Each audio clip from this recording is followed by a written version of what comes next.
before we say chant, before we recite the heart of wisdom.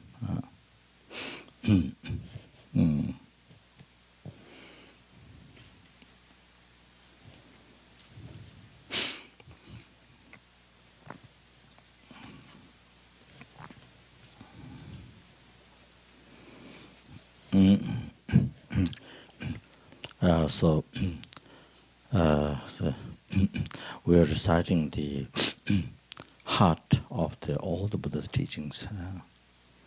When we recite the professional wisdom going beyond, the heart of wisdom, Shira Nyingbo. So we're reciting the heart of the very heart of the whole entire Dharma, 8,000 teachings, any teaching of the Buddha.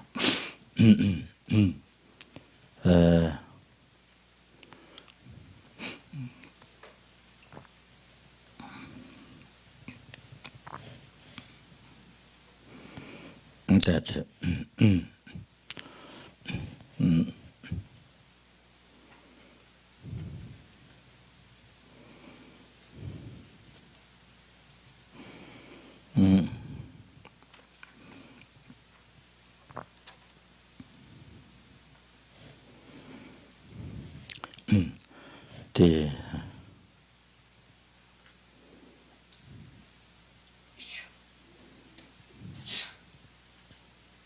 as it is mentioned in Bodhisattva,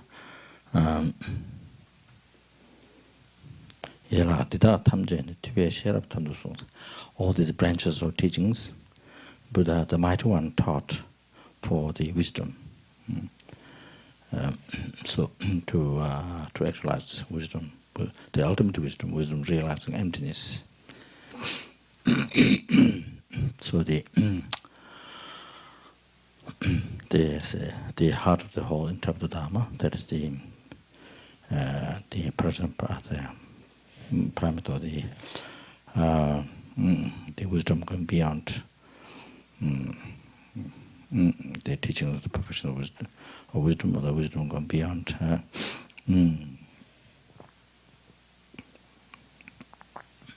So this is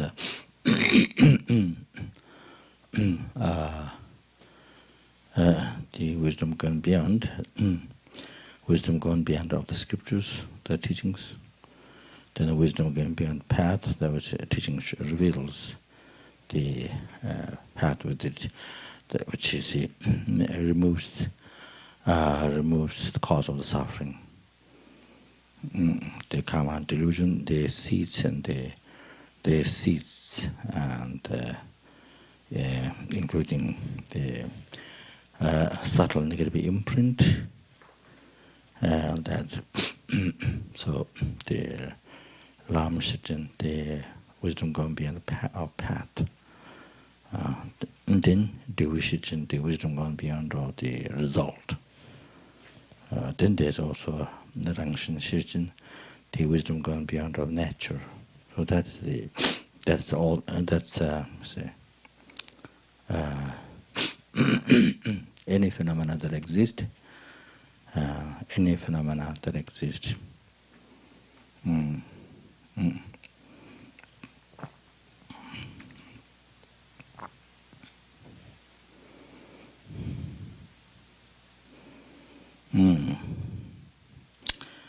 if it's a causative phenomena, if it is a causative phenomena, it depends on cause conditions.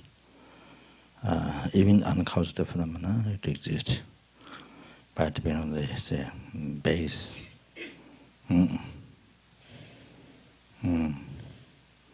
And the base and the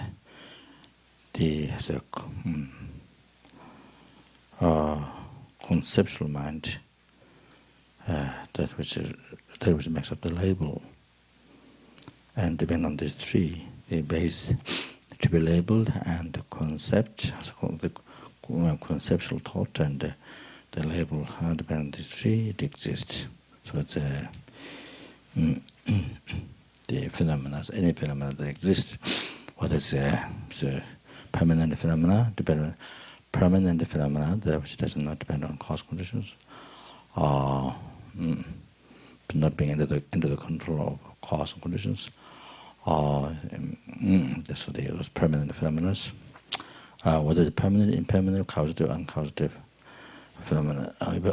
So all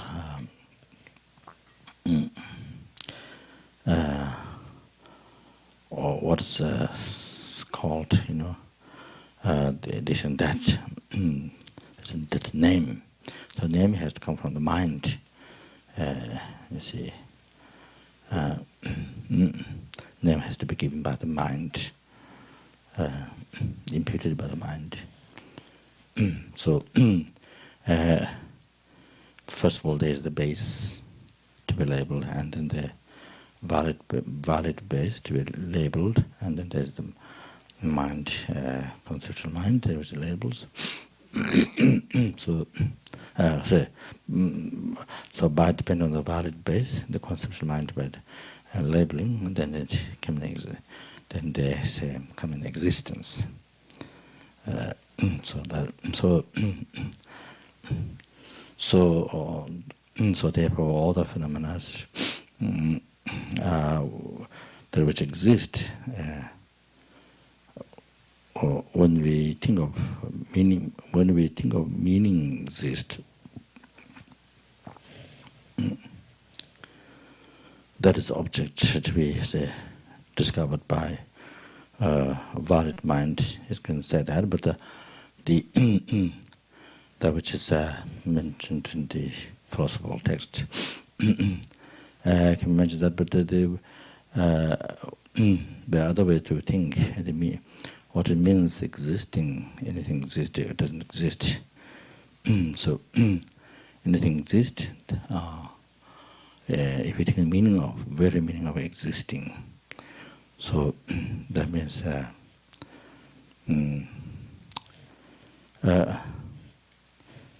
without the valid base, even there's the conceptual making up the label doesn't exist. Even there's the valid base, but there's no conceptual thought making up the label. It doesn't exist.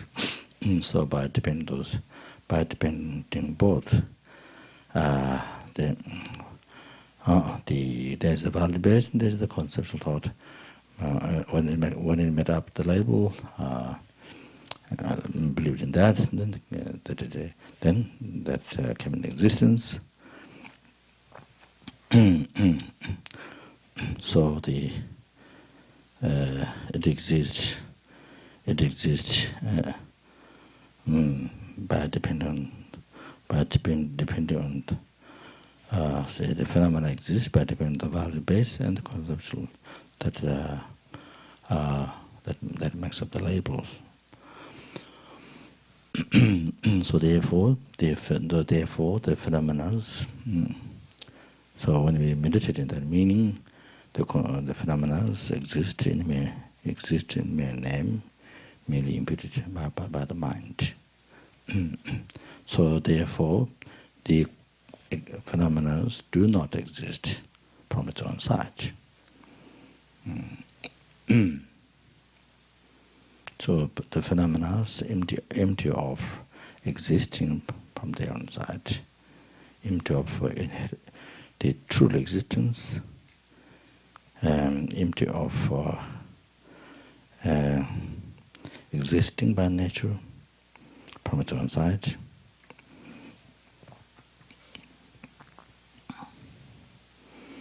So existing means empty. So the point is, you have to understand, by meditating the meaning of this very subtle, but the very meaning of this, the subtle dependent arising, according to the fourth school Buddhist philosopher, the Madhyamika, and the second one, Prasangika school, view of how things exist, the extremely, which is extremely subtle, dependent arising.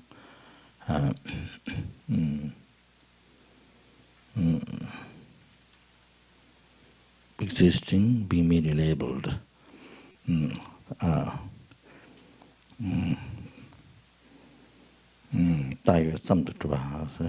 existing being merely labeled. So, so if we think the meaning of existing, the subtle, the very subtle dependent arising, then then you get the idea of existing means it's empty. There's no something real existing, real in the sense what we normally believe real, existing from its own side, not merely labeled by mind, existing from its own side. So what we normally believe when we use the word, when we people who know the teachings of Matamika, or or who don't know, who have no idea, who never heard. However, the usually most of us, common people, sentient beings, when they talk in the daily life, real, which is, as I normally say, describing the what you have to realize, the empty. They're talking about the real, say, which is which they have to realize empty. So they're talking not the one that exists, but they're talking about when they talk real. They're talking there's something which doesn't exist. They're talking, you see, something by analyzing something. They find out that which they're talking there's something which doesn't exist in the daily life. They talk real, something which real from its own side, something which something which is not there, something which is not there at all, something which doesn't exist, you see. But believed it exists and it's there. So without using philosophical term or the natural, the normal language, and then using the term the real, or say I see real, or I experience real, or say it's really there or something. So that so existing the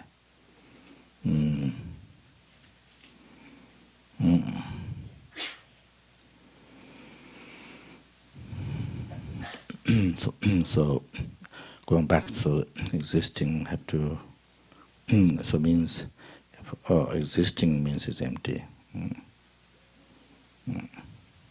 So only if you think in the Pasangika's view, the subtle dependent arising, existing meaning, see how it exists, meaning in that way, then means it's the empty, meaning existing means it's empty, it is empty. Because existing means meaning by mind, so there was it's empty of the real, what we normally, what appears to our hallucinant mind and believe by our superstitious thought, ignorance. So that real is existing from its own side, so it's empty of that. Anything exists is empty of that. So you can see, and that way the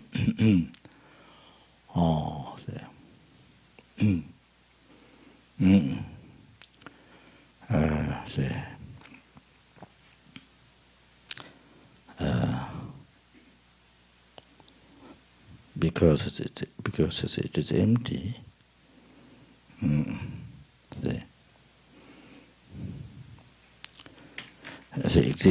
Existing merely imputed by mind.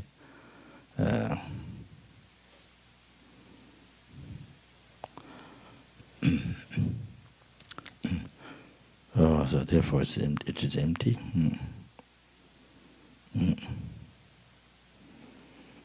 So it is a unified way.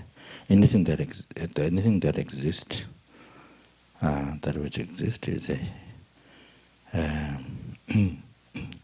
unified of emptiness and dependent arising.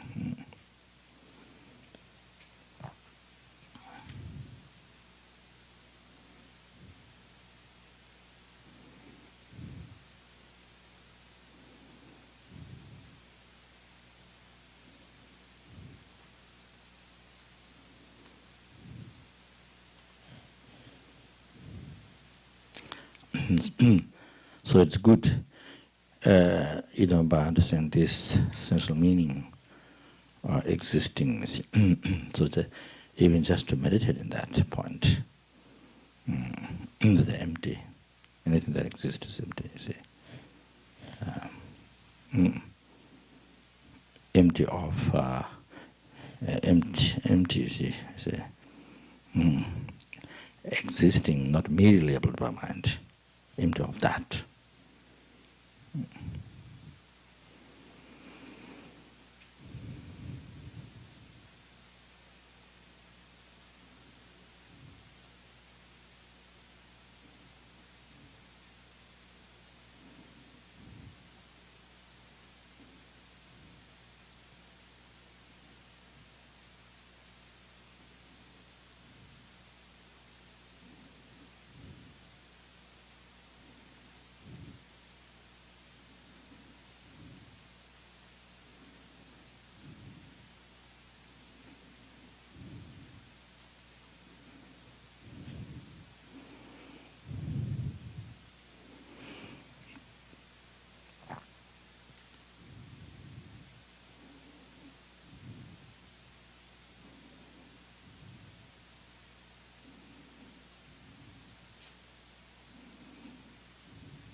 So,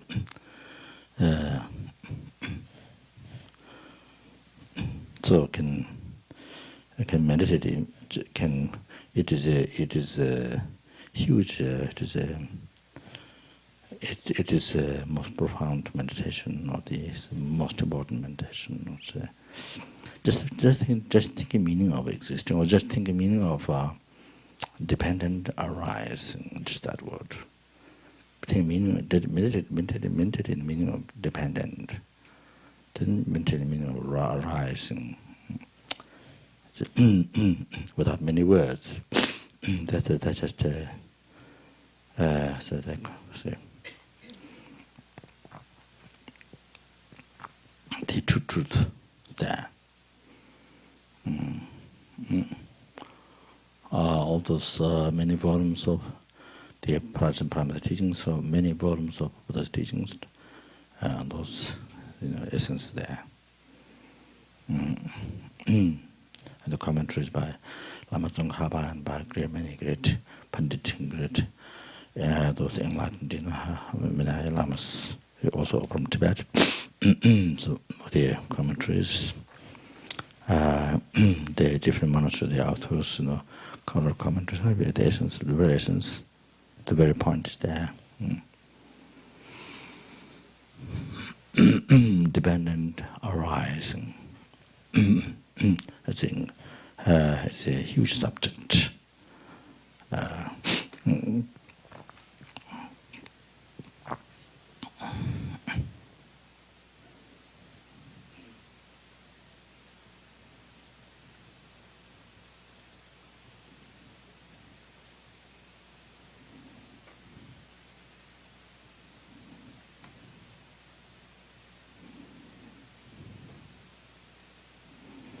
So,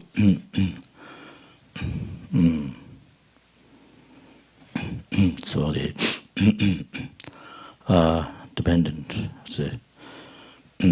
the things exist, the phenomena, say the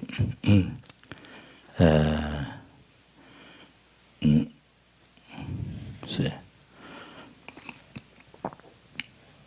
the holder, the perceiver or the holder, the mind, which perceives object, or so sungwa means what that which is held is object. Zimpa, that's that which is holding. See, that which is holding object is the mind. So whole whole phenomena is contained in this. That which is perceiving is mind, and the object which is perceived or which is held. So however, all the phenomena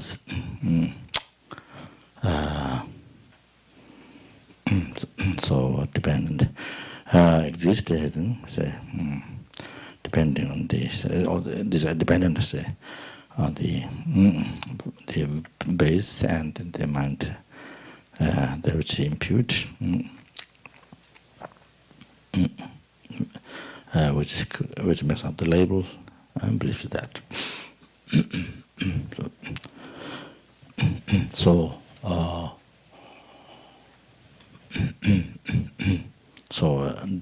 it exists. So it exists by depending. See, so dependent. So dependent. So that eliminates that first one. Dependent eliminates the independence. Eliminates the extreme of eternalism. Extreme of eternalism.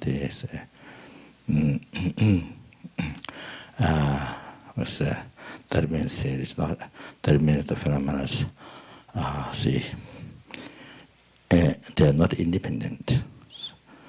So they're dependent means they are not. They're empty of independence. So that's how it eliminates dependent. Just the word dependent eliminates the extreme of eternalism, the real, the existing from society, that not merely limited by mind. So there are so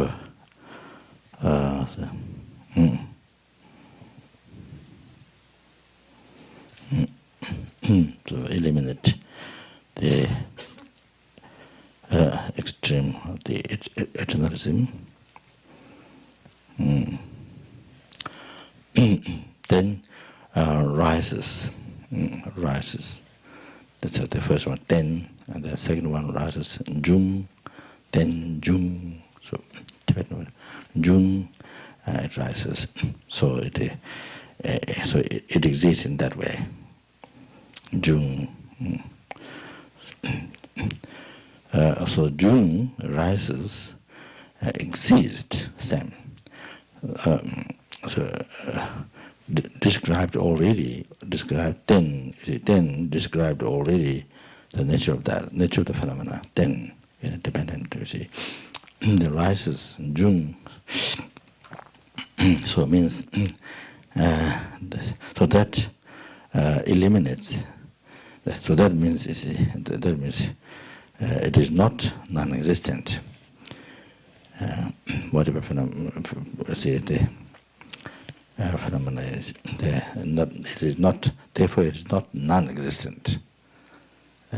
Dependence is not. Therefore, it's not. Not non-existent. It exists. It rises. Reason because it's dependent. So rises. That's how it exists. You see. So that. Second word, jung or rises, rising, that eliminates extreme of nihilism. Extreme of nihilism.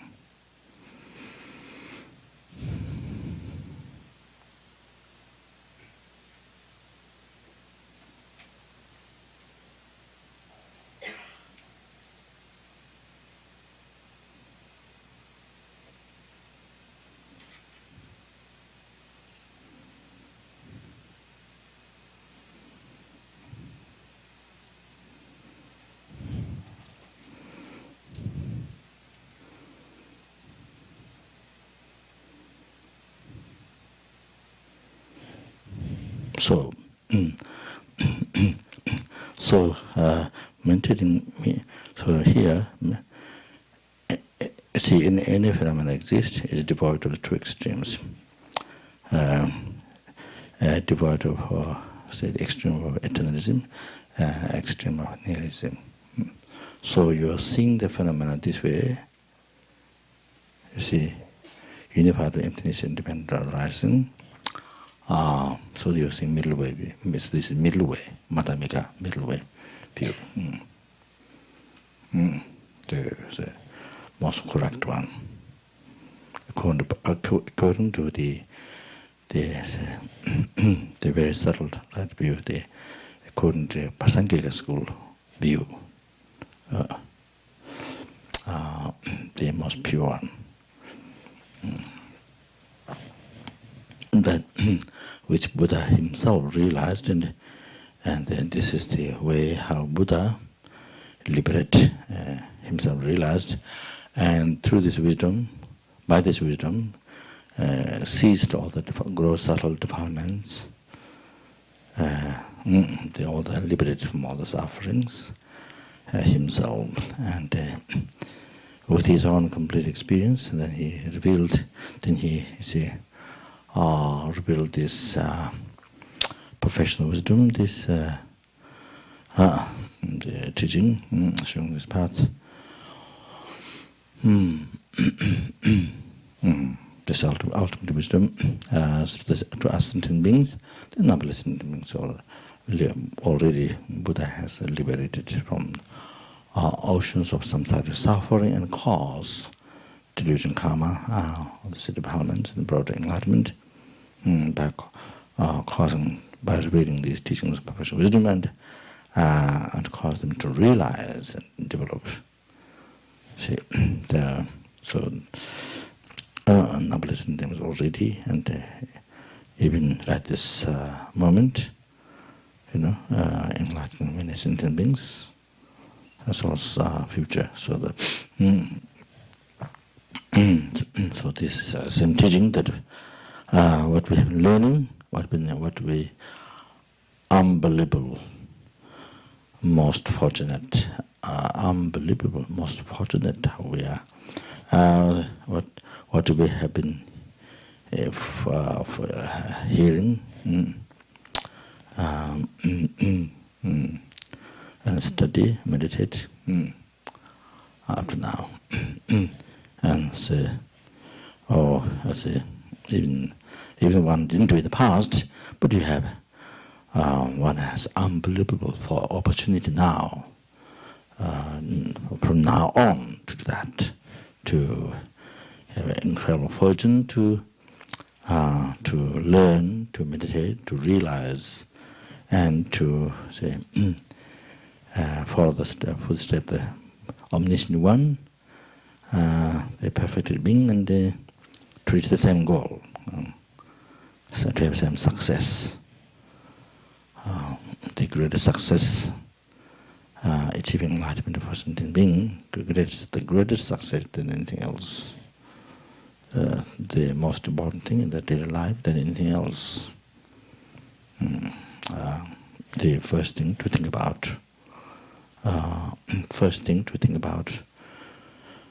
In our daily life, say.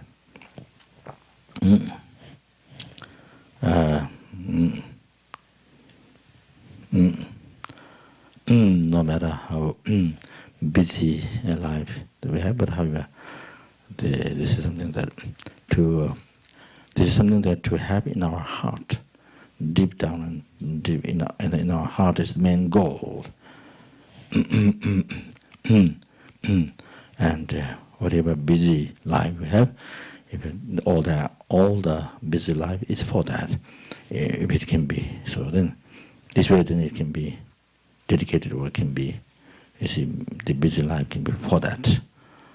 So then that's say then the best life, no regret.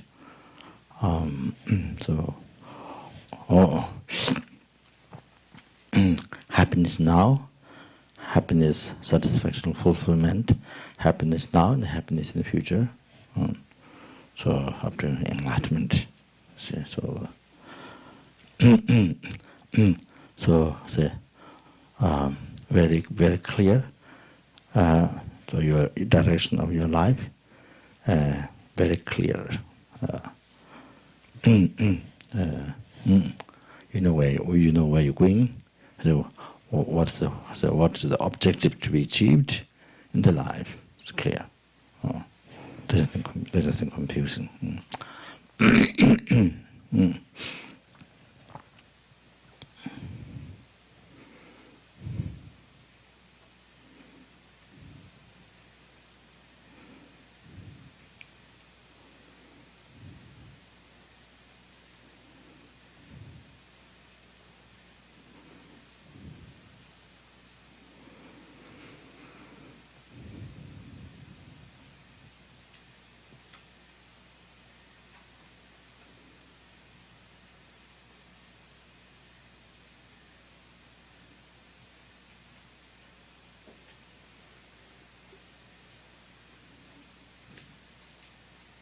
So, what I was trying to say before was the independent what's called Shung Shirchen, the wisdom gone beyond of the nature. The nature. The nature of the phenomena.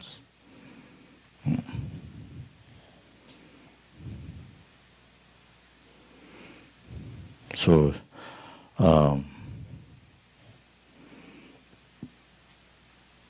so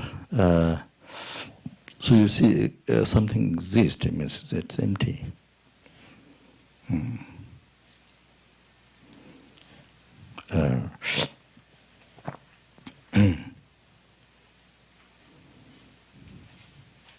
So there's no such thing as there's no such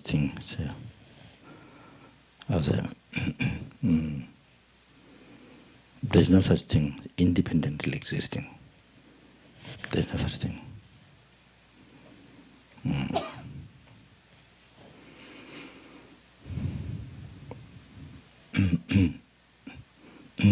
There's no such thing that which exists without being merely imputed by the mind. There's no phenomena.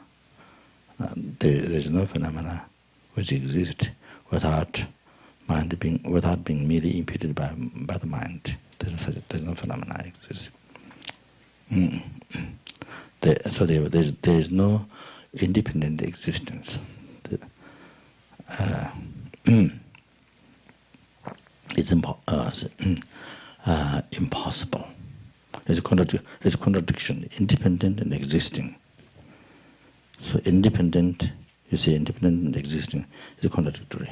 There's no way existing and independence to be one. No way. To be unified. No way. It's contradictory. You see, non-existent and existent. It's like you believe. So any phenomena, you see, non-existent and existent. It is non-existent but also existent. So it's a bit like that. It's just a different name, independence. The existing from the side exists by nature. So it's all. That's all. You see, non-existence. You see,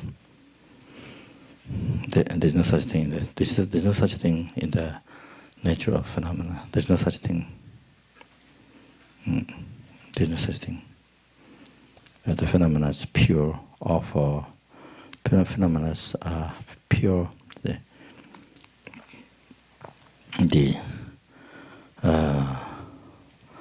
The nature is pure of the independence of the existing from the side, existing by nature, truly existence. Phenomena, the nature is pure of these things, right? And those empty of those things.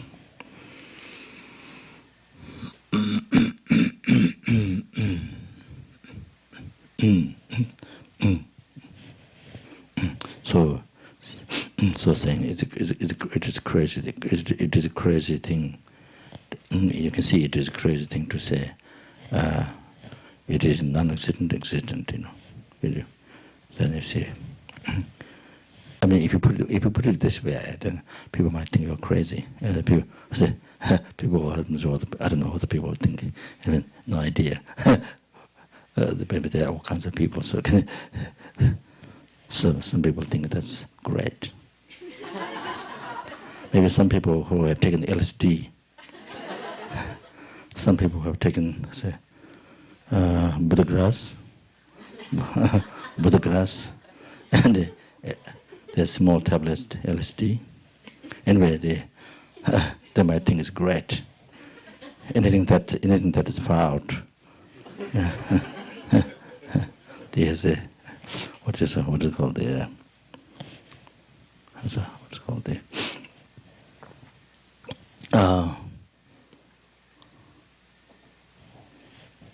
so age. What is the age? What's it called this?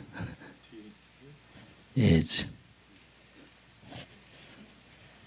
Do you have some shops that sell things? Huh? New age.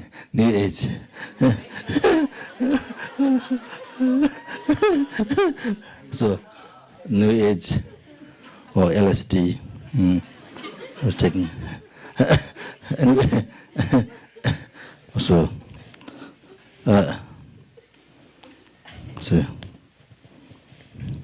people who like to be freaked out,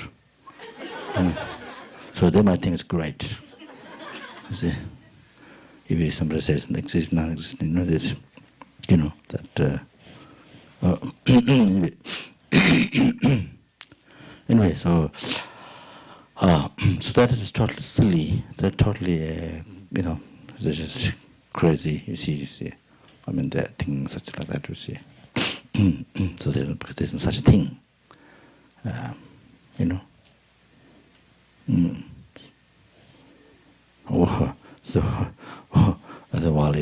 While it is non-existent and exists, you see.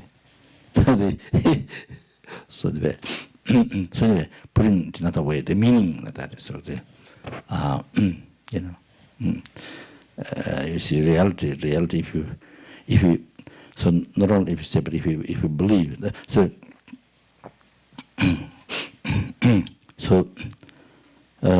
normally we don't think the meaning of existing, in that way. We don't meditate. We don't see.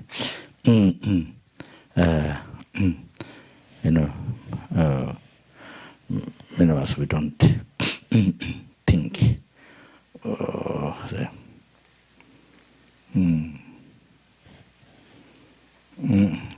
Don't see. Do not discover. Do not see that way. Do not think that way.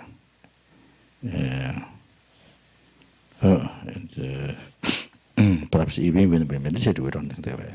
Not only during daily life when we talk, conversation, but even when we meditate, we probably don't think that way. The real meaning of existence, the subtle dependent arising. When the person gets a view.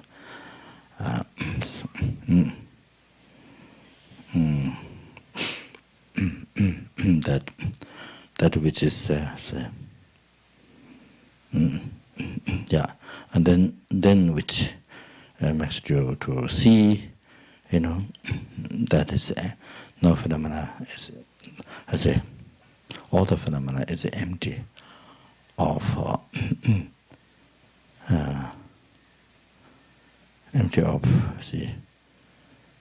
existing, not merely to put the opposite, not merely labeled by mind.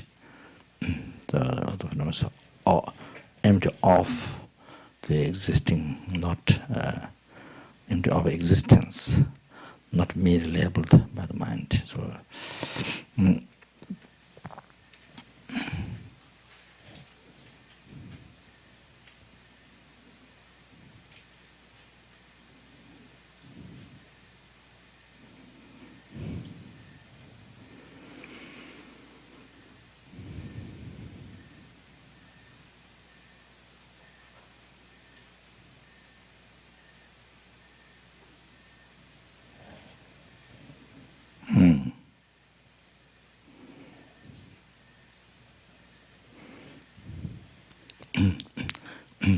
So,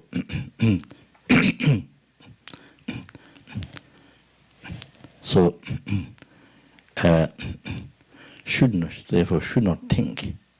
Therefore should not think like emptiness is like, like I said,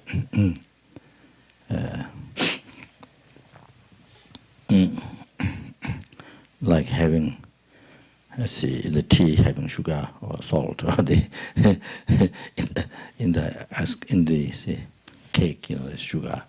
So it is emptiness is inside of the phenomena, like orange covered by, inside the orange, see, the thing to eat, they're covered by the skin. So now that shouldn't. That's wrong way of thinking. If one is thinking that way, something emptiness sort of the phenomena contain emptiness or something, then that's totally wrong. You're not, say. So you're not talking nature of the phenomenon itself. Contains something. Then you're talking two different phenomena. So if you're thinking something contained, like mark content water or tea. So that if you're thinking emptiness that way, so that's totally wrong. In case you want to think that way. So that's, you're talking two different phenomena. You're not talking nature of the mark itself. You see, yeah. You're not thinking nature of the, that in way. So therefore now, the phenomena, so the existing, any phenomena existing means it's empty. So that's the very nature of the phenomena. Empty of independence, empty of the existing, not empty of existing, not empty of the existence. They're not being merely labeled about, but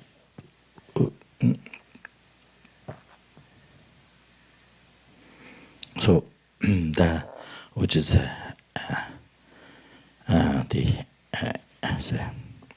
emptiness. Nature of the phenomenon is emptiness.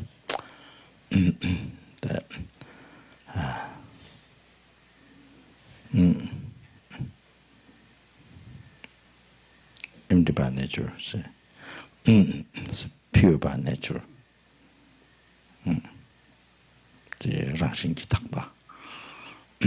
So however, this emptiness, nature of phenomenon is emptiness. So that is the teachings go on beyond. That is the Rangshin Shirchin independent. Rangshin nature Shirchin has gone beyond wisdom. So that. So the ultimate wisdom, the professional wisdom, the wisdom gone beyond, that is the Dhammakaya, the result, wisdom gone beyond.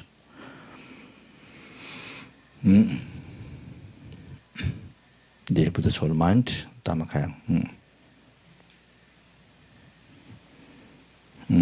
So that's the objective to what to be achieved, what to look for. So the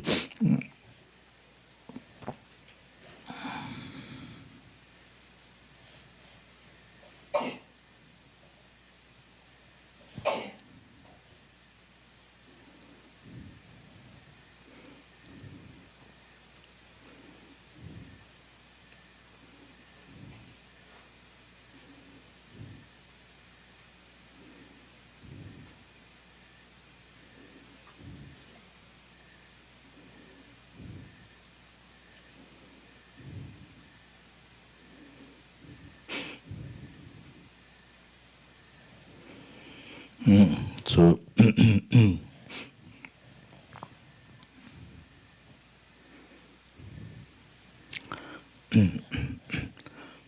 So it is, as it is mentioned in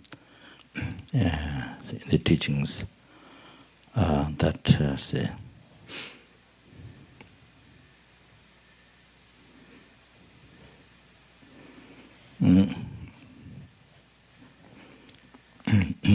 just before mentioning the benefits, so there is the heart of all the teachings of Buddha, the teachings of the professional, the wisdom, the going beyond wisdom, the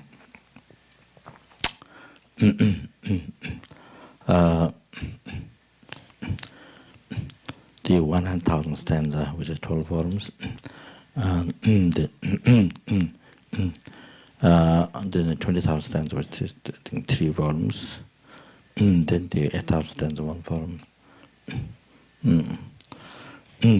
then that which is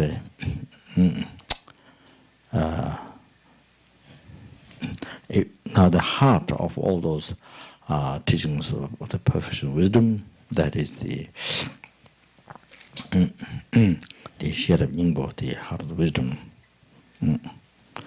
what is normally recited, the short one. So directly revealing to the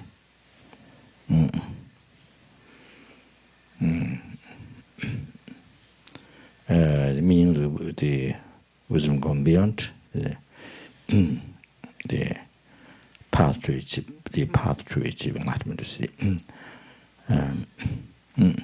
the wisdom indirectly reveals the method, path method. So in a hidden way, so that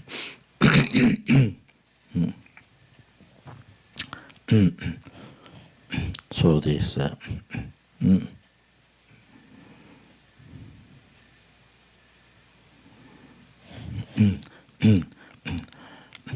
And so therefore it is called heart of the wisdom. Share wisdom, the Nyingbo is the heart.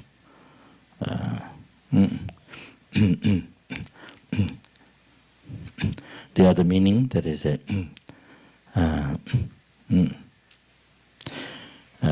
the ultimate nature of the one's mind, the very nature of one's mind, ultimate nature.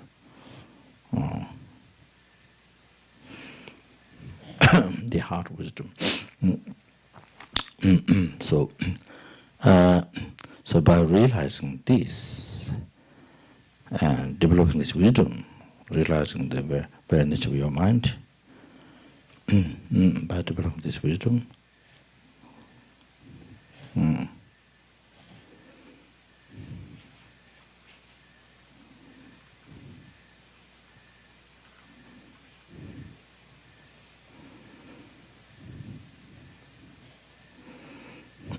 so because the nature of the mind is not oneness with the delusion, not oneness with the anger, attachment, ignorance. It's not oneness with the mistakes of the mind, the defilements, the negative imprint. It is a temporarily obscured. So, but it's the very nature of our mind. There is not oneness with these mistakes. So therefore, by discovering, realizing the very nature of our mind,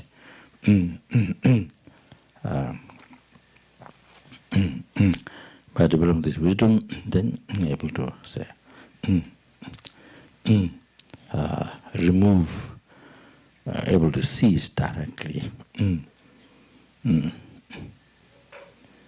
the gross subtle developments, and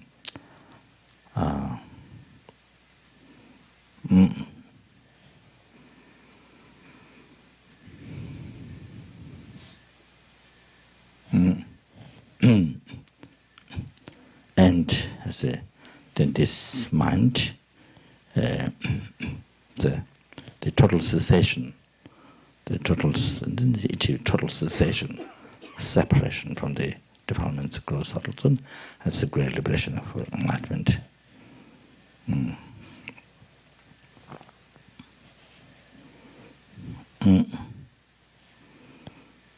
So that very nature, that ultimate nature of that complete pure mind is Subhavakaya, the holy Buddha, the very nature. That mind, the eternal wisdom, Dharmakaya, that. So,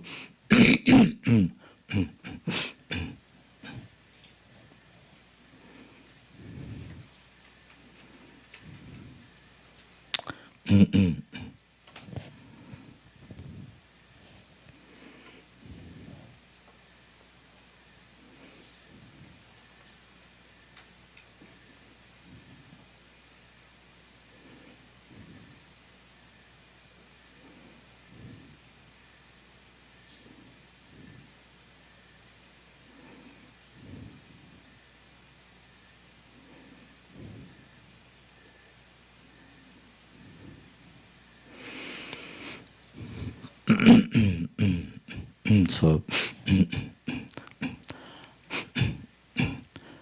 just mentioned the teachings that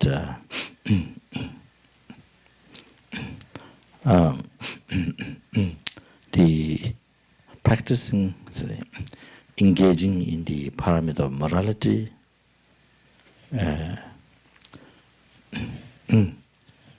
for 10 eons,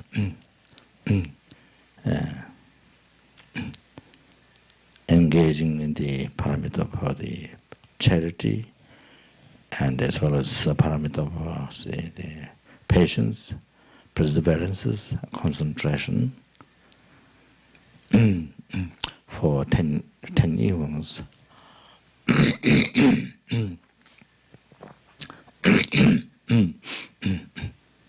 So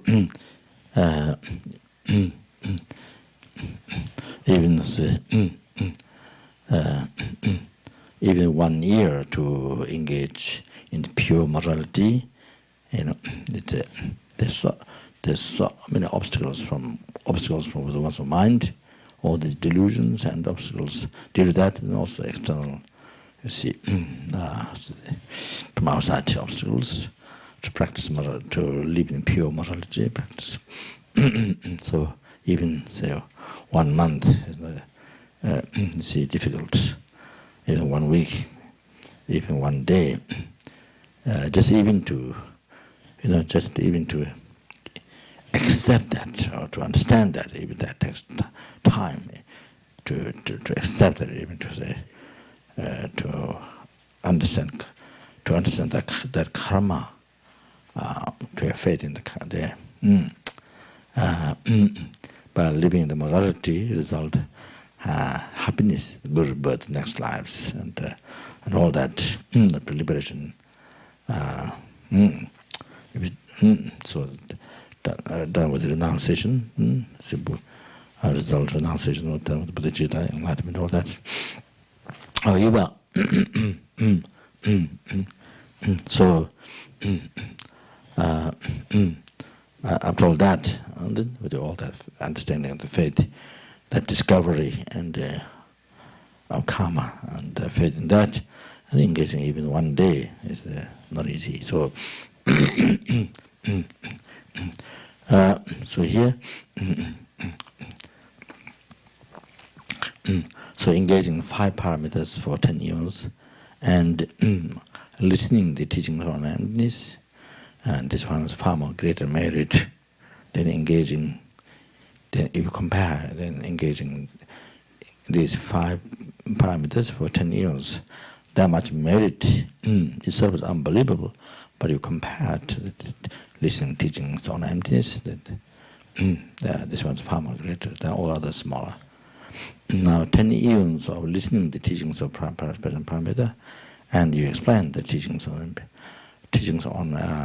the perfection of wisdom, and teachings on emptiness. This one collect great merit and listening teachings on the professional wisdom for 10 eons. So it's very small compared to the merit that you collect by explaining teachings on emptiness. And then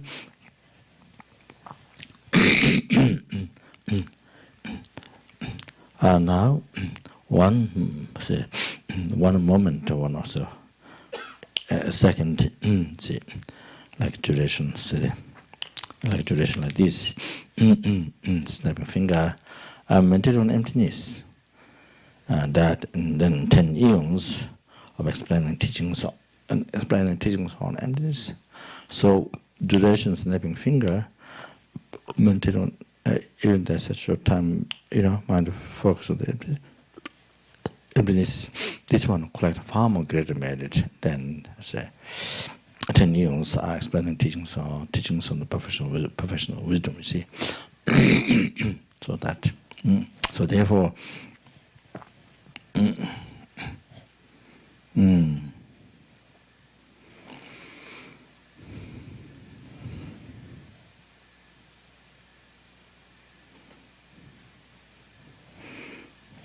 So therefore, when we therefore so are extremely fortunate that have opportunity to recite the heart of wisdom. Able to recite the words, the Buddha's teaching, even have opportunity to recite the words. This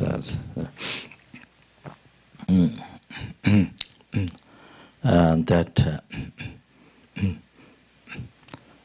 even without meditating the meaning of this, just able to just opportunity to have met this, opportunity to have met this teaching, having opportunity just to recite, and that which leaves positive imprint on the mental continuum,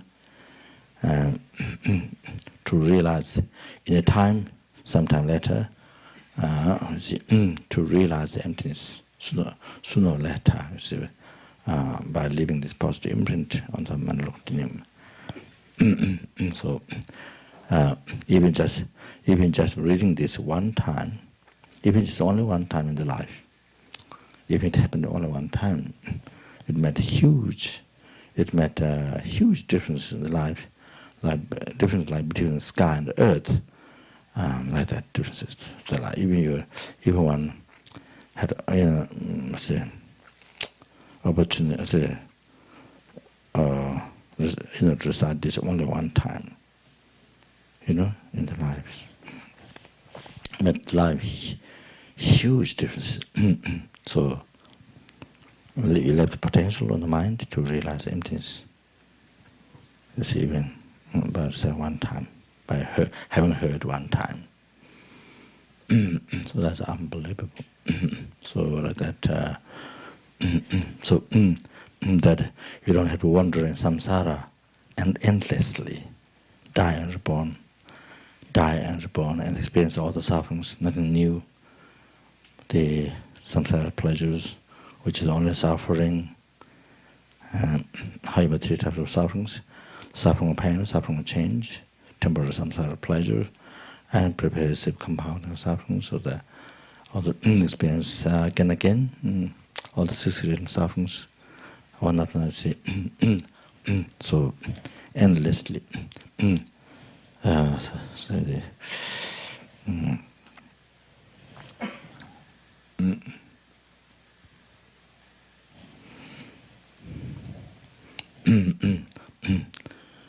So that gives unbelievable hope, preparation in the mind to reach, to finish, to end suffering, to end the suffering, to end your suffering of samsara, to end, gives unbelievable the mass preparation of mind. Each time when we read, even just by reading, it's by listening. There's no question if you meditate, as I just explained before. Then there's, say, at the beginning there's meditation on the emptiness. There's has the nature of the I, emptiness. Then the nature of the aggregates, Then the nature of the say, each of the aggregates. And then say, senses, objects. There's 6 objects, the senses. Then see 12 depend relatively the emptiness of those. Or the 18 elements, however, all those. The emptiness of the Four Noble Truths. So say that's amazing. So each time when you look at them, the nature empty, nature which is emptiness.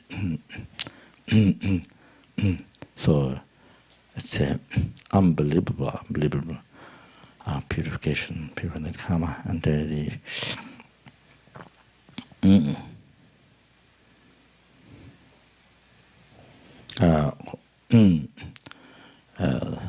incredible, as I mentioned before, means of collecting extensive merits.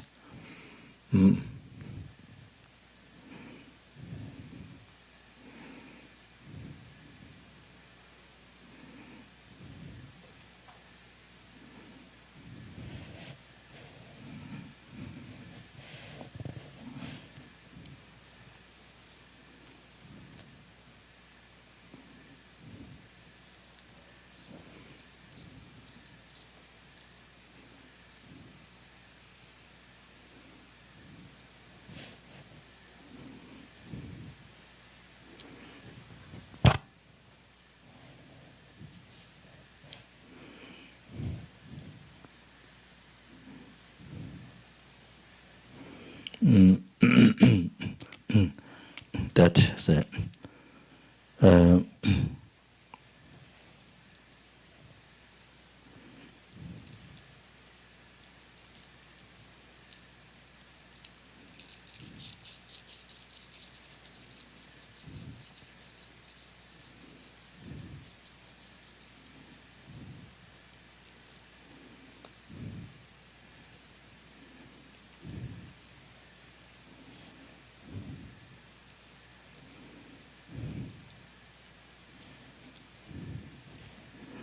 So this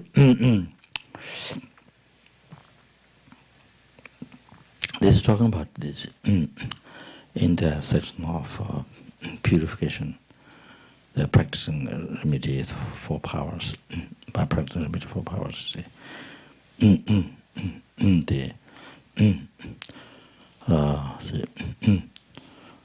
the Lam the after talking about the karma, then talks about things talking about need karma, all the suffering as results of need karma, all those details. Then talks about the 6 different ways of the purifying need karma. So.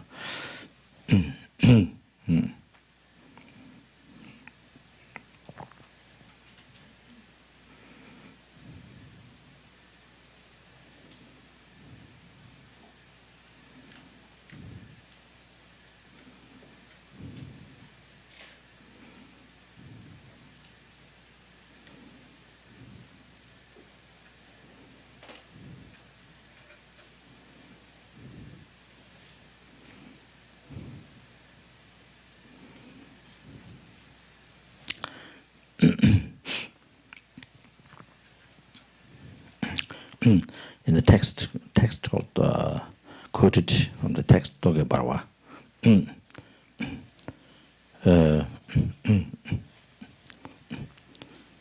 I have to remember the author, maybe Kiru Rinpoche, I'm not sure, not 100%. the one who is holding the Buddha Dharma,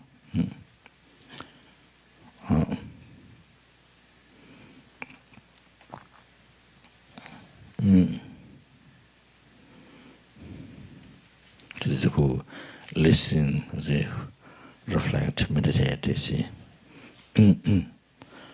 One's doing this. One who is the holder of, say, Buddha Dharma, who's this? One who's holding the Buddha Dharma. Even the need karma, that's definite to experience in this life. By that person, see.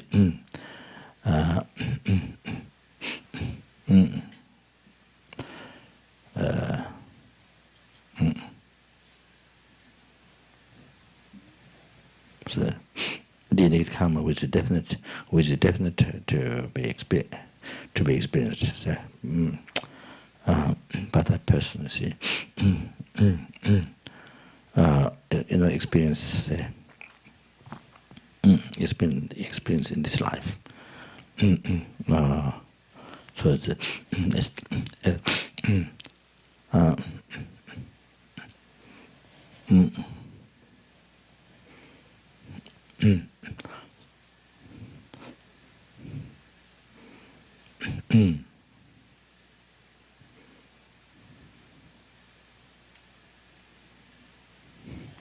so negative karmas, heavy negative karmas collected, which is definite to experience. So in the future, for so many eons or so like something very heavy, then you see experience in this life.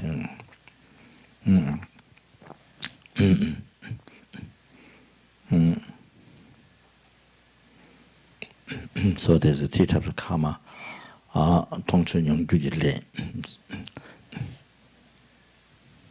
That you create the karma in this life, and you see the result. You see the result. You see, experience the result in this life. You see the,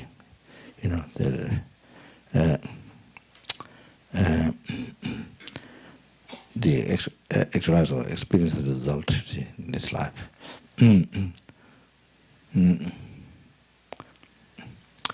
so the creating karma in this life, and you experience the suffering result next lives.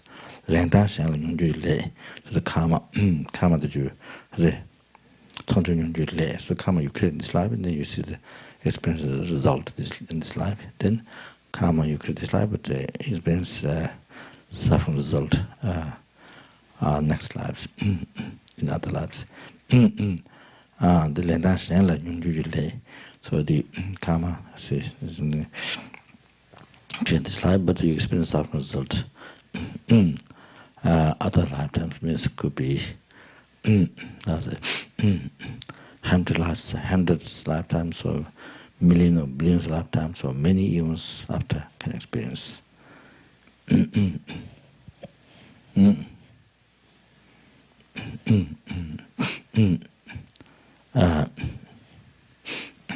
Other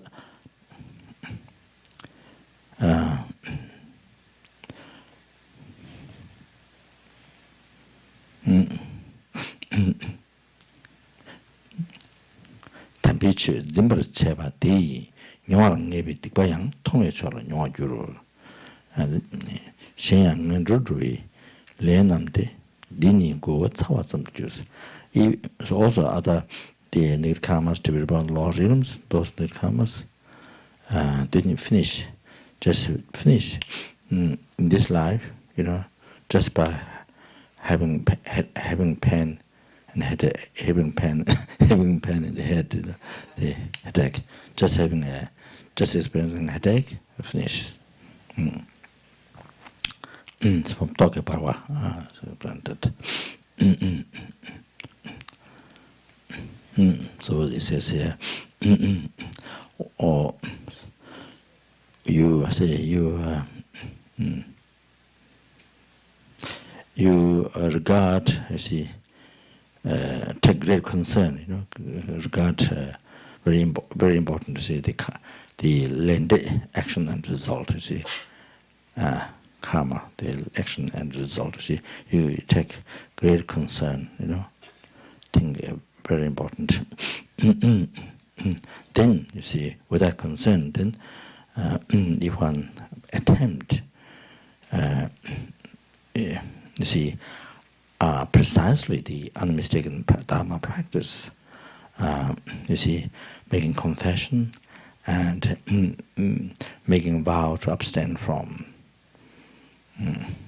So if one does this, then the others in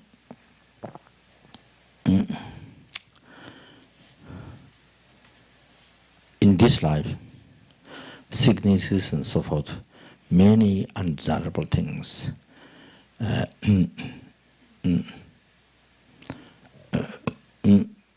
very very heavily that one has to experience. That whatever happens to yourself and others, see, you hear, you see, you hear, that happens to you or to others. So one is, so it says here, then don't think, should not think that, so whatever happens to you or to others, see, don't think, the Dharma, is not true. Don't think that. Mind discouraged. Mind discouraged. And so forth. Shouldn't do. Remember that these sutra teachings and should understand. This is a sign of purify. This is a sign of purifying negative karma. That definitely you have to purify the negative karma. That definitely that you have to experience suffering in the lower realm.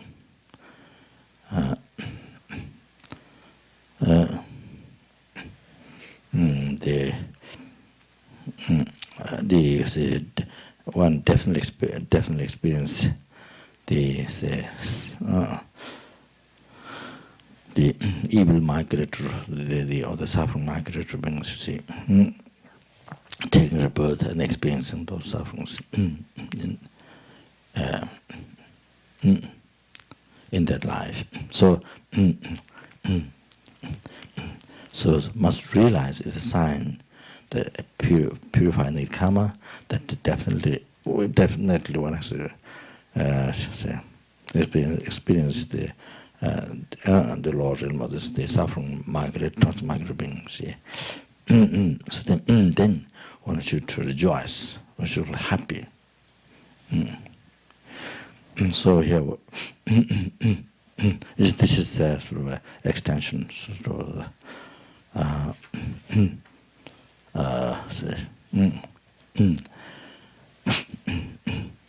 related to to the practice, as through the practice of result, through the practice, the need karmas get purified. You see, then what's happening? The science, what's happening? So there is. So when you attempt like this, then that very in this life, disease, many catastrophes, you see, problems,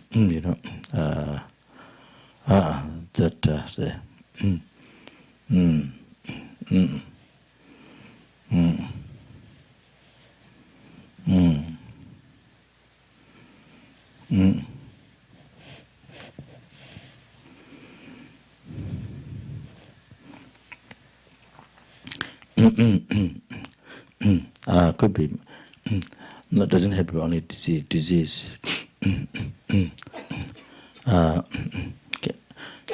The other people criticize you, people criticize you, blame you, even including those manifested also in those. So it's explained in the teachings, Bodhisattva, you see, in the Bodhicitta, so strong purification, so the person can be purified so much, so then it manifests in this life, such as those past heavenly karmas, then manifest in this life. You see other people criticizing, blaming, things like that. So that other people unhappy, dislike you, complain. See. So then, just by that, those heavenly karmas done correct in the past, get purified. See. One doesn't have to experience. One doesn't have to experience. Those many sufferings. Doesn't have reincarnated Lord realms, and it doesn't have to experience those many years of sufferings. See, so that so it's all that finished by that. Other people giving bad reputation, or these criticizing, blaming, things like that. So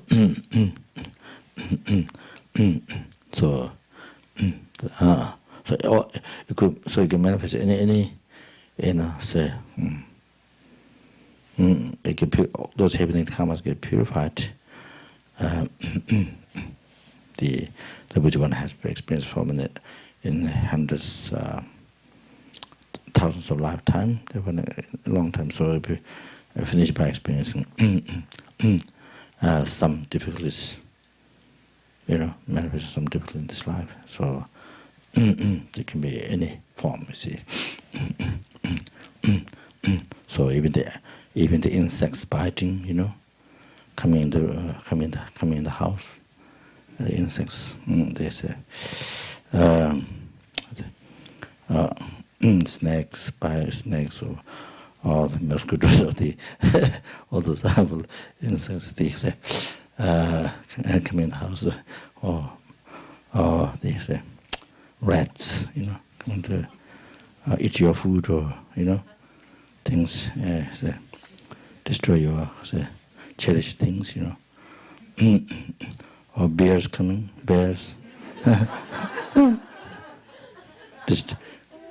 destroying your, enjoying your, refrigerator. Bears coming and enjoying the refrigerator, destroying the house, taking the gateway, taking the doors away, and then enjoying the refrigerator. So anyway,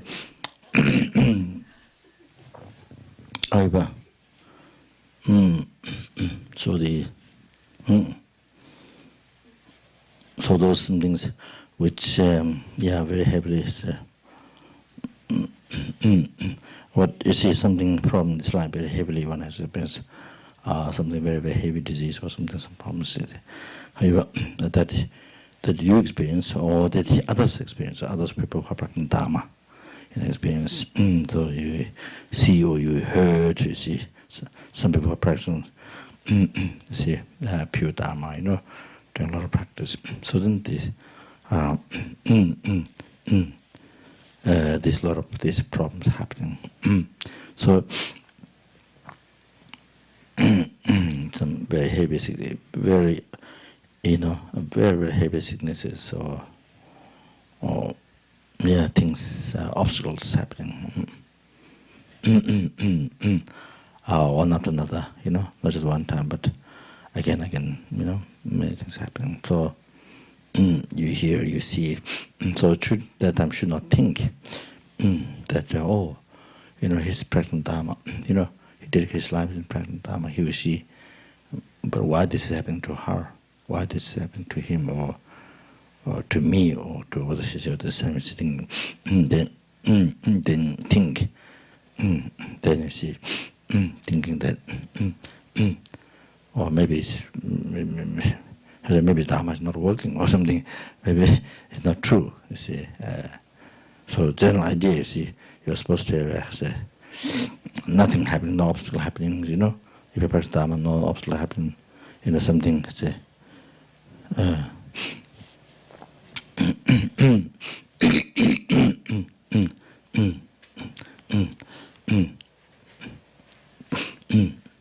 Like having taken drug that you know, say staying, forget everything and staying, say staying, forget the world and staying say it's a very high say anyway, joking, but anyway. So the saying I should not think like this, that this maybe Dharma is not true, or mind get discouraged by seeing the Dharma practice many problems experience, or seeing yourself many problems, then see mind feeling more of those anger or rising heresy, Dharma or things that you see, you know, the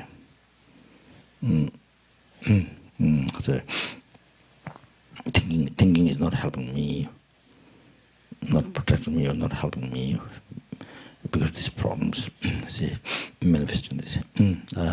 So should not think. That was saying. So what? So one should remember this. During those times, we should remember this. What the sutras explain, Buddha's teaching sutra explains. So this think should understand. These are the signs of having purified those negative karma, that heavy negative karma, that you know, definitely the one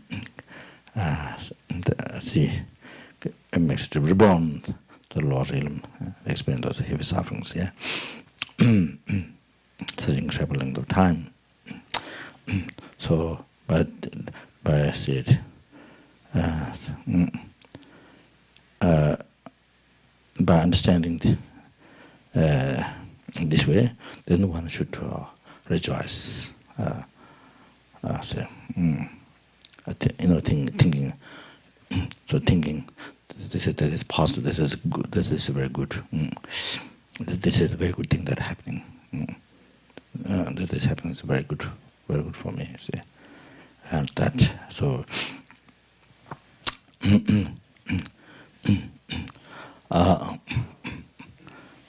So same. It is same what.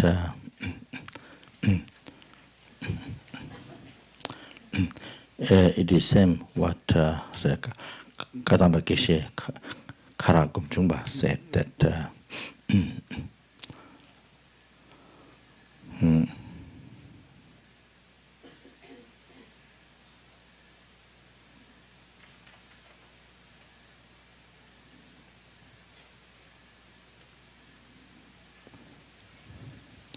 even the small suffering of this life,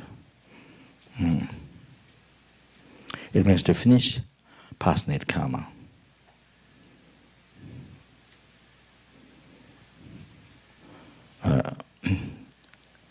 It means to finish the net karma that was done in the past.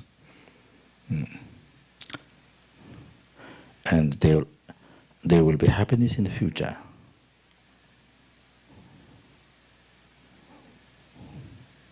Therefore, rejoice the suffering.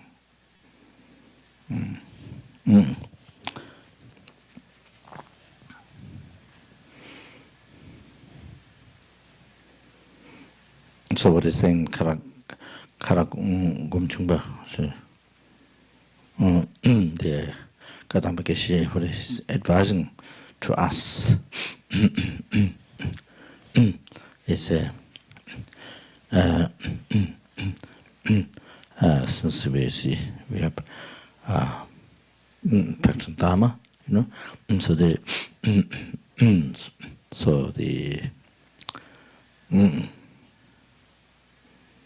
mm, obtaining advice guru, the serving other sentient beings, serving the teaching of Buddha, however, the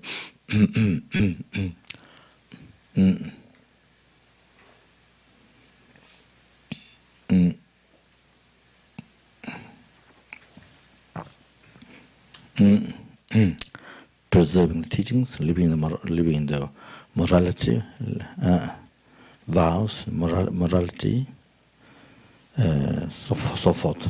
So, anyway, even the small, even the small problems, sufferings of this life. So means no question of the big problems for us. Greater sufferings, no question. The even small ones. The max to finish by explaining this. Happening this is good. Happening this is good. You see, rejoice. This happening. This is good. This is a good sign. You see, good. Why good? Why good? That's because it makes to finish the passing the karma. The karma is collected in the past. It makes to finish by explaining this. So I don't have to experience from many say lower realms, those heavy sufferings, rebirth in lower heavy sufferings, and even human realm, 100,000s of lifetimes experience so much suffering, and even the human realm in the future. So I don't have to resolve those karmas. I have to experience, and I'll have happiness.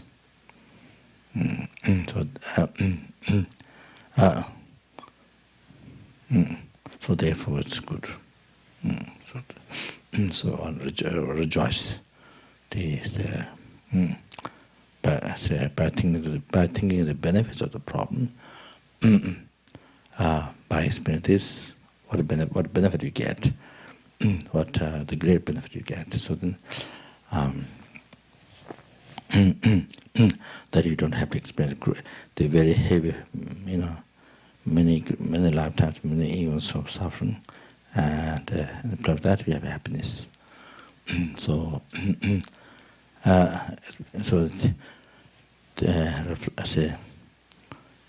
the advantage, the great advantage of experiencing the problem, having the problem or experiencing the problem, then one rejoices the suffering.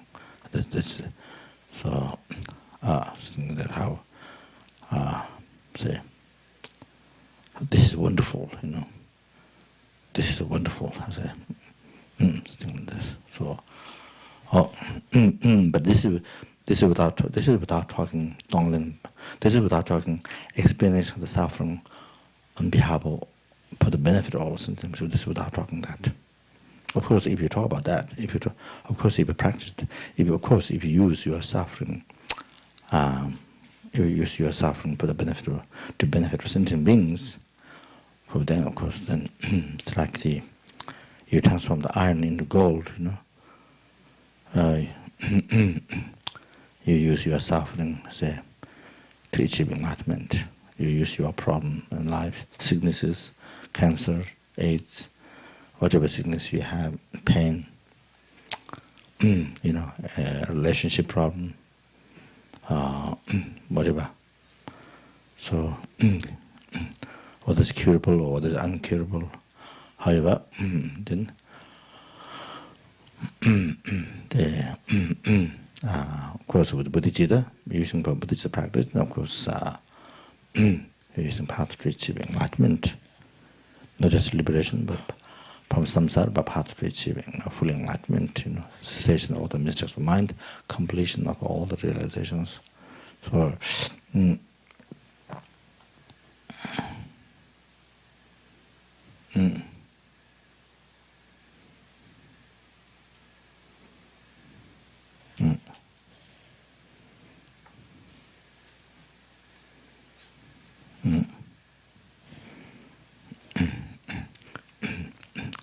it doesn't stop there. It doesn't stop there. That's just the method. Then the goal is to liberate numberless hell beings, numberless hunger ghosts, numberless animals, human beings, suras, asuras, intermediate beings, from the oceans of samsara sufferings and bring them to full enlightenment. So that's the goal. That's the ultimate goal. So you're using your sicknesses or your problems of life, the difficulties, to, you see, to benefit, to say,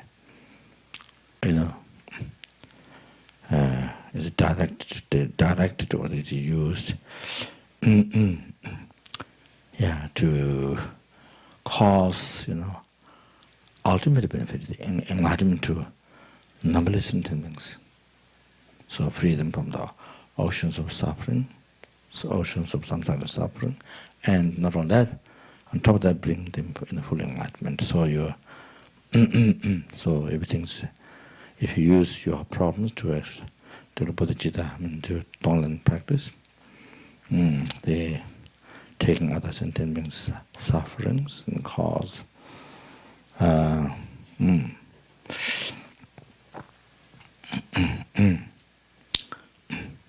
So experiencing this for say each and every single sentient beings. Even you're using, even you're experiencing this to benefit even one sentient being, for the sake of one sentient being, same. The master achieving it becomes path to achieving enlightenment, and to be able to enlighten all sentient beings. Even you are taking suffering over one being, it's one person, one animal, the one sentient being.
So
I'm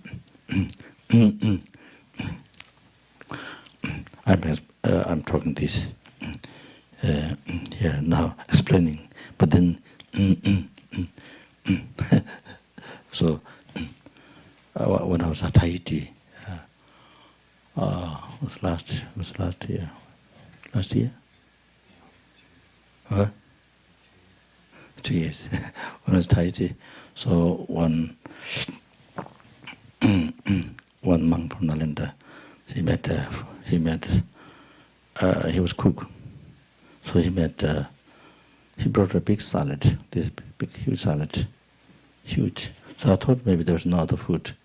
I thought it was another salad. So I ate. There was at the center, the small center there, Naropa center, so ate. Then he brought the food. Then he brought the second food. Second food maybe a little less than the salad, I think. So I had the second. I didn't know there was another food. I didn't ask. So anyway, around that night, 1 or 2, I think, was 1 o'clock, 1 or 2 o'clock, I think, something like that. Then stomach pain. Pain started a little bit, maybe they get worse around that time. But in the morning, I would fly to Australia, right? 5 o'clock flight to Australia. So pain got worse around that time. Then I vomited. Then I thought I think I can make it to Australia, so I started to postpone. So vomited. Pain and all that. So vomited. After I vomited, it was the same amount as the salad.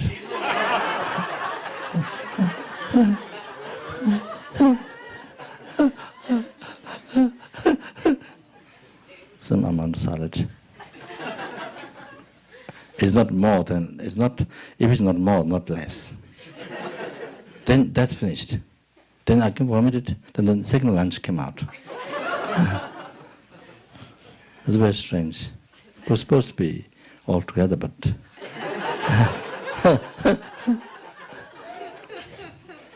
usually they're supposed to mix them together, but when vomit it came separately. So after all the salad, no, of course it doesn't appear salad there, but so after eating, they come out. So they're different. So, so then the second vomit came out, exactly the same amount. I was quite surprised.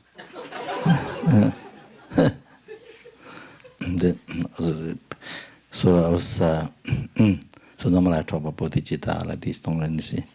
Now myself, sick, nothing, no idea. So the pain in the, so then Raja told me, so he told me that I'll call him there. Oh, now rejoice, he said, rejoice. I don't remember. What did he say? He said, rejoice. No, he said. No, he said, oh, how wonderful it is.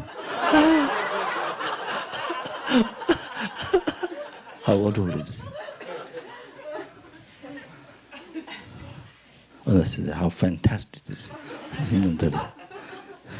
So I was shocked.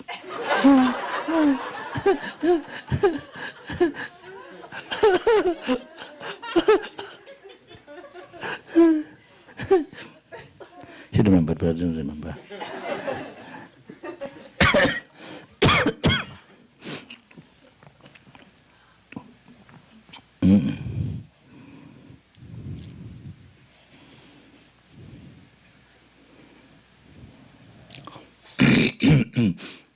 So usually, if it's trained, with small pain or smaller problems, if it's trained, then I think when there's a heavy one comes, your mind is ready to. Your mind is your mind is ready. So more easy to remember and ready to apply the practice. Courage, courage to practice. So the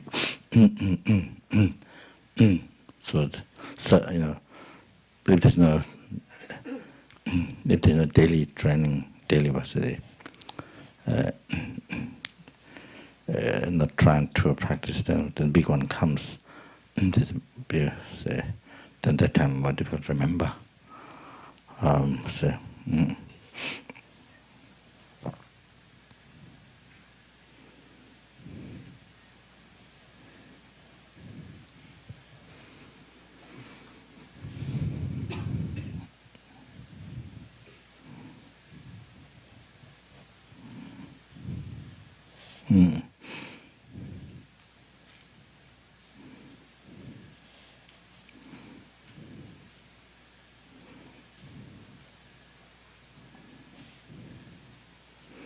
Maybe perhaps taking refuge is more easy to remember than Tonglen.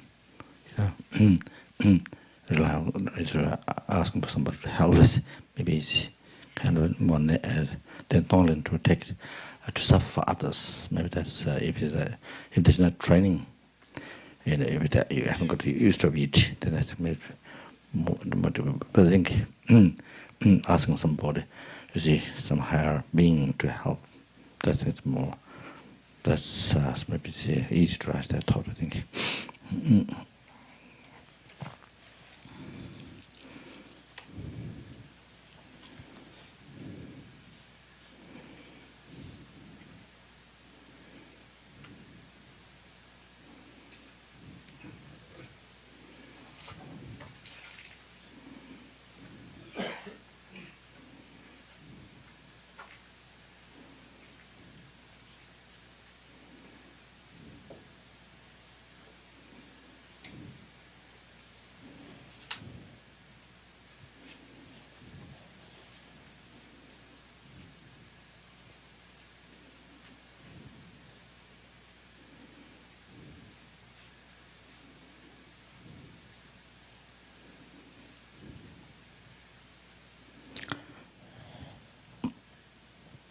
So when we do that,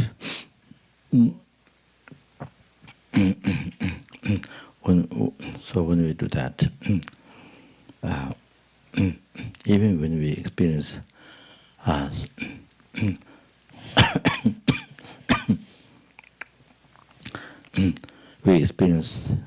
the suffering, even to benefit even one sentient being. We experience the problem even to benefit one sentient being.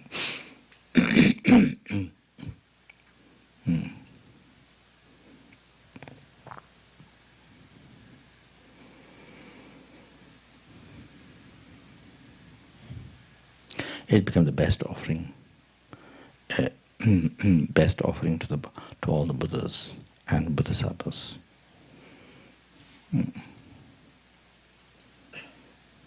As it is mentioned in the Bodhicharyavatara by Shantideva, great Bodhisattva Shantideva, said Pembra Samba Zamjijang, Pembra Samba Zamjijang, Sangye Chole Tebana, the Densamba Mejigus. So that means that even the mere thought, benefits sentient being, it is much more supreme than making offerings to the Buddhas. So no question, if you actually attempt working for sentient beings. Actually, if you actually attempt for the happiness of sentient beings. So the commentary is that even just mere thought benefiting to one sentient being.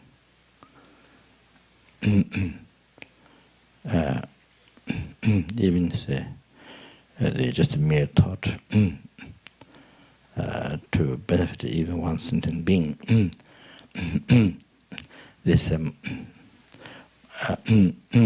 much more extraordinary, much more exalted, much more special, much more special than make an offering to the Buddhas.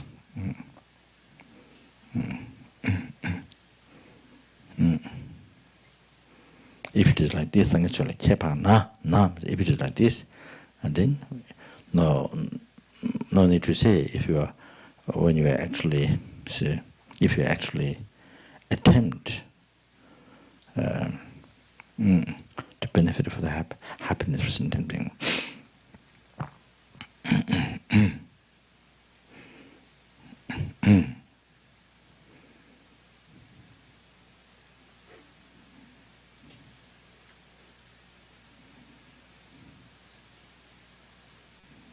So that means here you are not actually engaging to cause happiness to sentient being. You're not actually engaged, but this is merely only thinking. To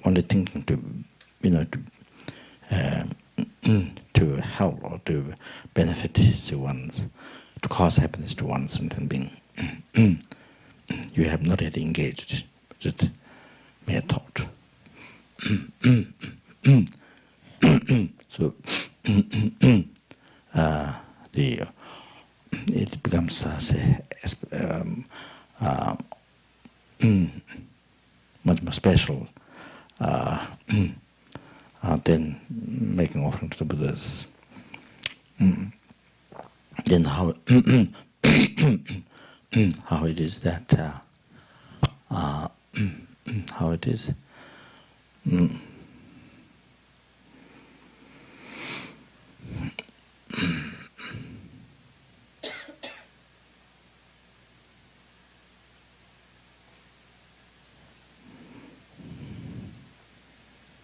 So this sentient being,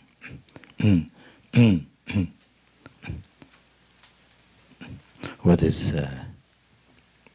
so even the one who is your enemy, or whom you call enemy, who has anger, who doesn't love you, who has anger, who criticizes you, abuse you, who harm you. So this person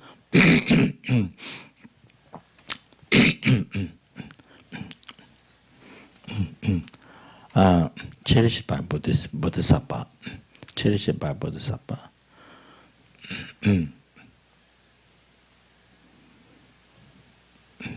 The Bodhisattva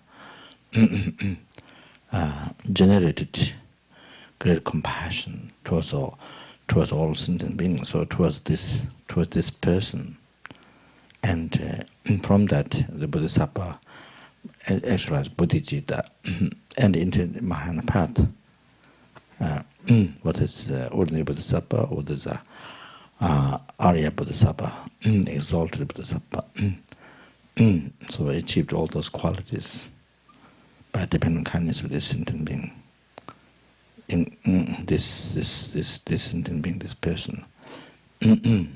So the Bodhisattva is going to. This one Bodhisattva is dedicated life totally to collect merits for three countless great eons, merit, wisdom, virtue, and to achieve two kayas, to achieve enlightenment for this sentient being.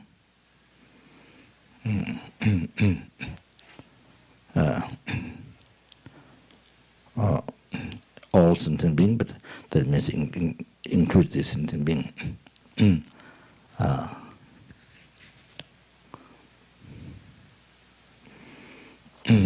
So going to sacrifice life to achieve enlightenment for this sentient being. And cherish. So So that means impossible to harm or to hurt to anything. To this, there's a word to say, worst thing to do. You see, to this person, to this being. So it'll be the most harmful thing to Bodhisattva. So he or she fully to sacrifice life to achieve enlightenment, come to path to achieve enlightenment for this being. And cherish the Bodhisattva, cherish this person, cherish this person. Say, cherish it most than he or her own life, like the beloved mother, like how beloved mother cherishes her beloved child. The beloved mother, the mother, how the mother cherishes her beloved child. See, most important in our life, and do everything, give everything to that child, best, do best, or the best, for the child. So,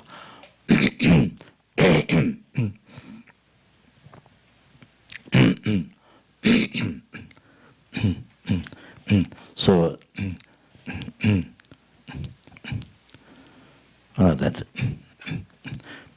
So anything, say, anybody who will say a nice thing to that child, anybody who say nice things, praise, offer as a gift to that child, whatever nice thing anybody does, that makes the mother so happy.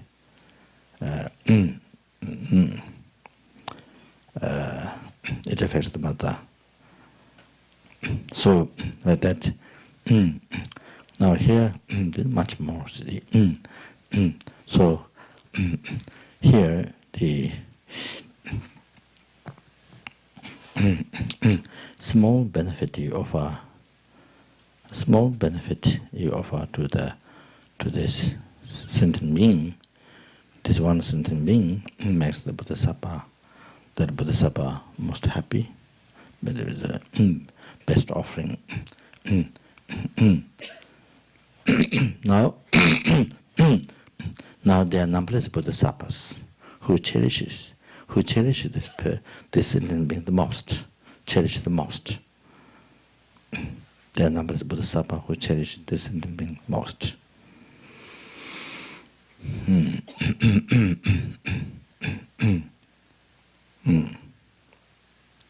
Concern or they cherish the most. So this becomes like, say,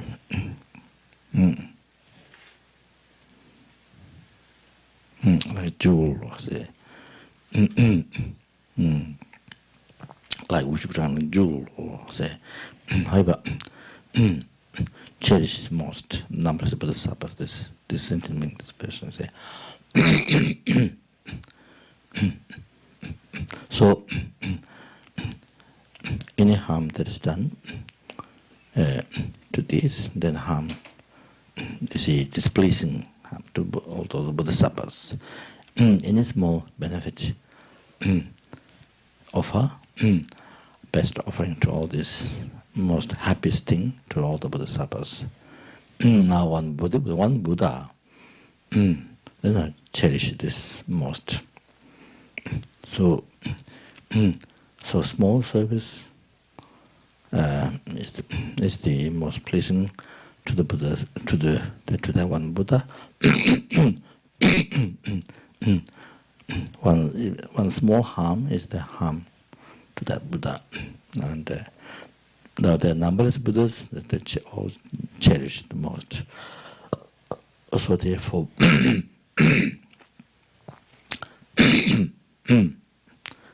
so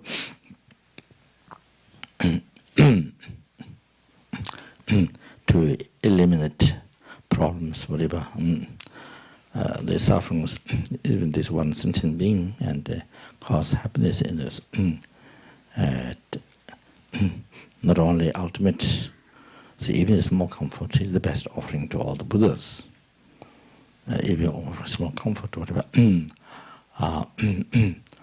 to best offering to all the most pleasing to all the Buddhas.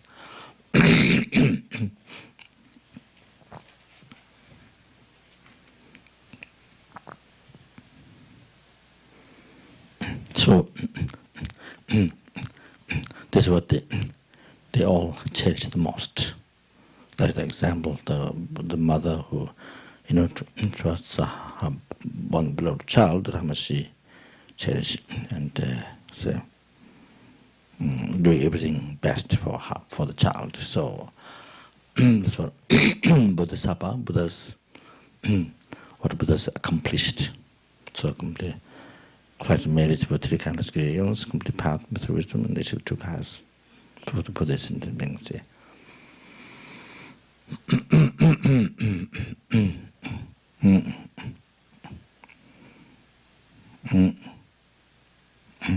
To be fully qualified to be able to serve benefit sentient being, so to this sentient being, you see.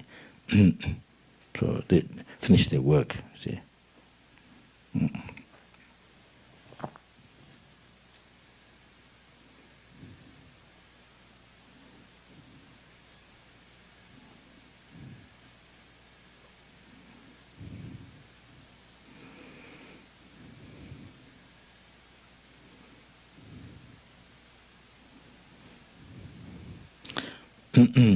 So,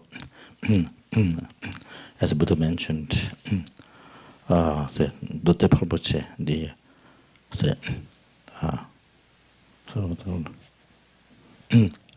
Alangama, Avatamsiga, I think it's called Avatamsiga Sutra. So, the Rinpoche, the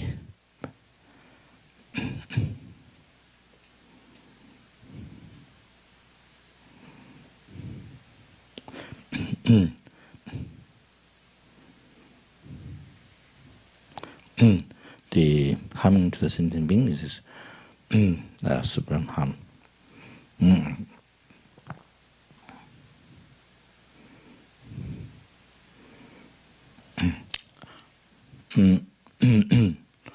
This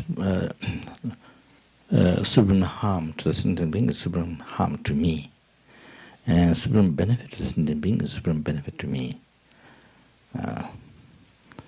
It is equal, myself and sentient beings, in happiness and suffering. I have achieved this Rupakaya for the sentient beings. Semjenala nobecho ngala nobecho, semjenala pembecho ngala pembechoing.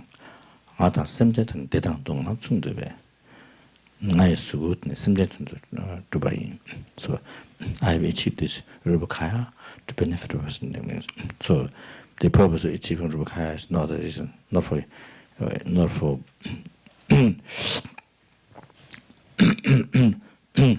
Buddha, not for Buddha.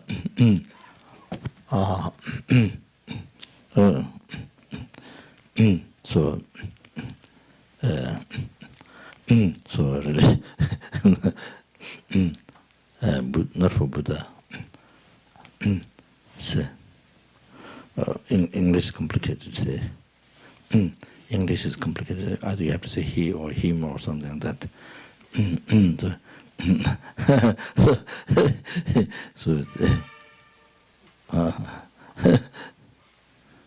So female, if female Buddha and her, a male Buddha, anyway. So,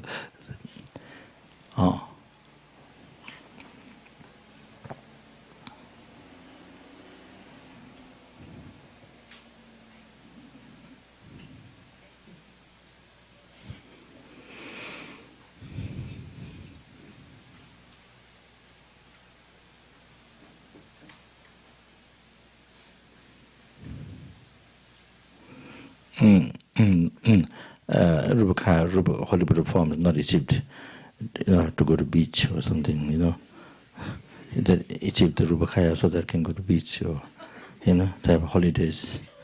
in the 6-star hotel or something. So to ski on the mountain or some, to purpose of achieving the Rupakaya is not to say, not to lay down at the beach or this, for hot sun shining, or the or climbing mountains, the ski. Anyway, it's not that.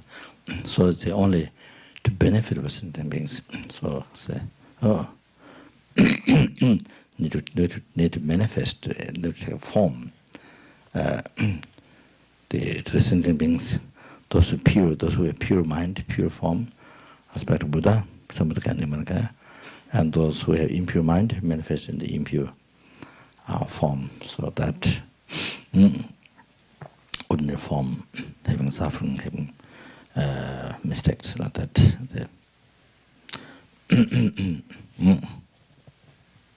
So that.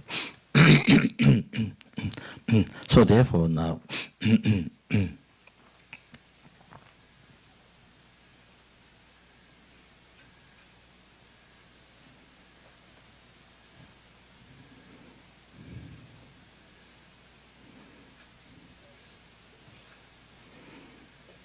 So therefore,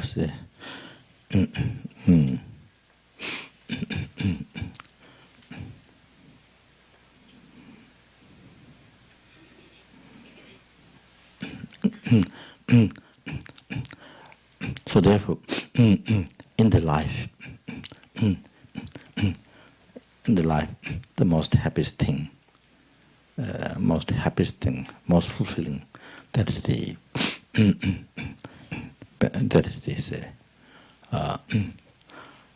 benefiting for working for sentient beings, benefiting for sentient beings.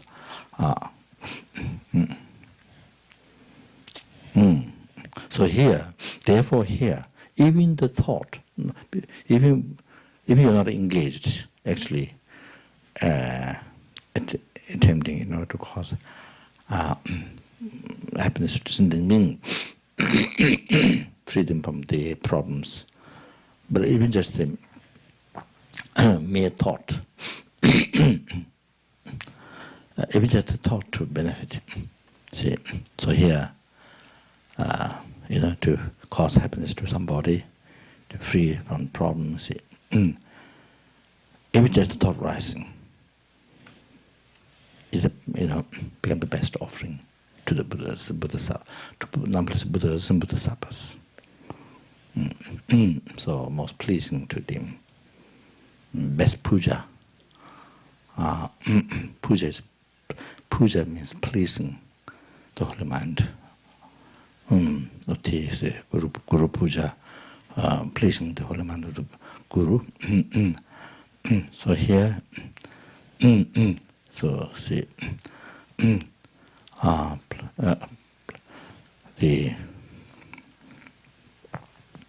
so this is what they cherished most. So,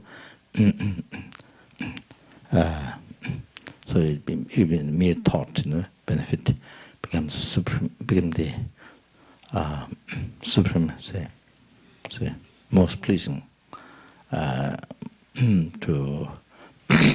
numberless Buddhas, Bodhisattvas.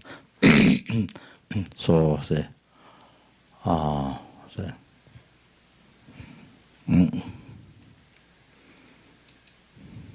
so that's why it become, it is more even just a mere thought to benefit one's sentient beings is the supreme, is the more supreme than making offering to the Buddhas. More supreme, more special than making offering to the Buddhas. So that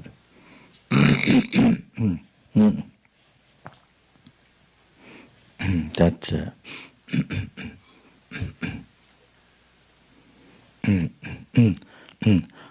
offering, making offering them, but to sentient beings, making offering them, but offering them, but to sentient beings.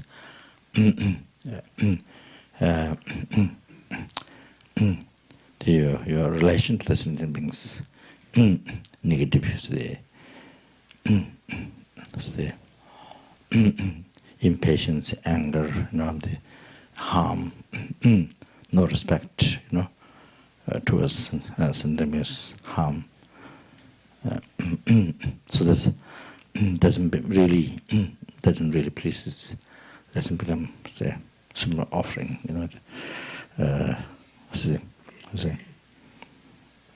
it doesn't really please them, not the main, not the that's not the best thing. The please them, that.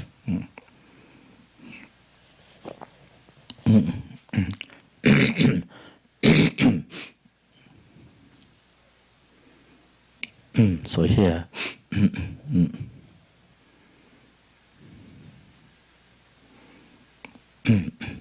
here, Donglen, so thought taking that even one sentence being suffering on yourself. So that's the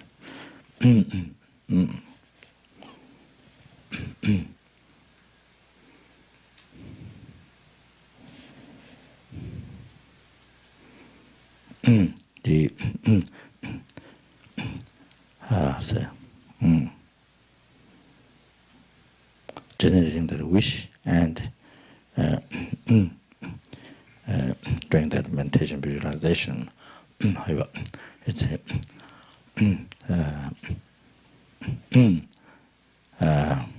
something that pleases all the Bodhisattvas, much more exalted in all the offerings to them, and it's an unbelievable source of great purification and collecting, say,